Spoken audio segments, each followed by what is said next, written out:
অভক্তের পানে প্রভু উলুটিয়া না চায়। ভক্তের দ্রব্য ভগবান কেড়ে কেড়ে খায়। এই দুর্যোধন রাজস্বী যজ্ঞ করেছিলেন, ভগবান তার স্বর্ণের থালাতে খাননি। ভগবান বিদুরের বাড়িতে গিয়ে, ভগবান যখন বিদুরের বাড়ি চলে গিয়েছে, বিদুর আত্মহারা হয়ে গেছে। আরে ভগবান প্রভু কৃষ্ণ আমার বাড়িতে। বিদুর তাড়াতাড়ি করে কি করছেন, ওই কলাটা ছুলছেন, কলার খোসাটা ছুলছে, কলাটাকে ফেলে দিচ্ছেন, আর কলার খোসাটা ভগবানের হাতে দিচ্ছেন। ভগবান এটা খাচ্ছেন। ভগবানকে কলার খোসা খেয়েছিল না, ভগবান ওই যে বিদুর তিনি বেহুশ হয়ে গিয়েছেন, ভগবান এসেছেন বলে আত্মহারা হয়ে গিয়েছেন, তাই তিনি কলা দিচ্ছেন না কলার খোসা দিচ্ছেন তার ওই জ্ঞানটুকু পর্যন্ত বিদুরের নেই। তাই ভগবান তার ভক্তিটাকে গ্রহণ করেছেন। সুদামা, তুমি যা নিয়ে এসেছো, হ্যাঁ, এরকম খাবার আমি কোনোদিন খাইনি। খাচ্ছেন, বাস ভগবান তো খেলো।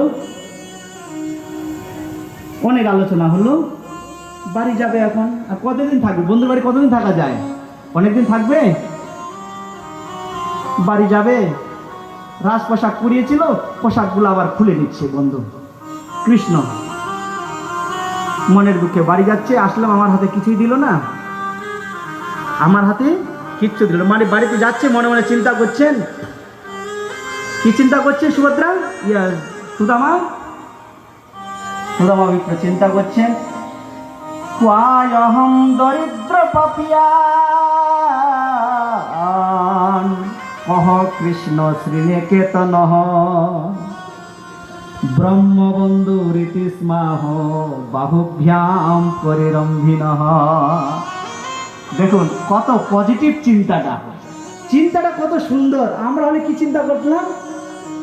বন্ধুর বাড়িতে গেলাম, এত বড় ঐশ্বর্য, এত টাকা পয়সা, আমাকে কিছু দিতে পারতো না, আমাকে কিছুই দিল না, বন্ধু আর জীবনে আসবো না, আমার এরকম চিন্তা করে। কিন্তু সুভদ্রা কি বলে, সুদামা কি চিন্তা করছেন?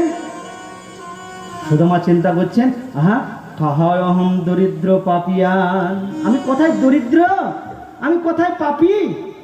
আর ভগবান কহ কৃষ্ণ শ্রীনিকেতন, কোথায় লক্ষ্মী দেবী, সেখানে সেখানে বসে আছে। আর সেই কৃষ্ণ আমাকে গিয়ে আলিঙ্গন করলেন, আমাকে গিয়ে এত সম্মান দিলেন। হায় হায়, আমি তো এটা যোগ্যই ছিলাম না। হ্যাঁ, ব্রহ্মবন্ধু রীতিস্মাহ বাহুভ্যাম পরিরম্ভিনঃ, আমাকে আলিঙ্গন করলেন, আমাকে কত সম্মান দিলেন। হায়, আমার এত ভাগ্য। চিন্তা করছেন, বাড়ি যাচ্ছেন। নিশ্চয়ই কৃষ্ণ আমাকে কিছু দিলে আমি ভুলে যাব কৃষ্ণকে, সেই জন্য কৃষ্ণ আমাকে কিছু দিলেন না। চিন্তাটা কত পজিটিভ, কত ভালো চিন্তা।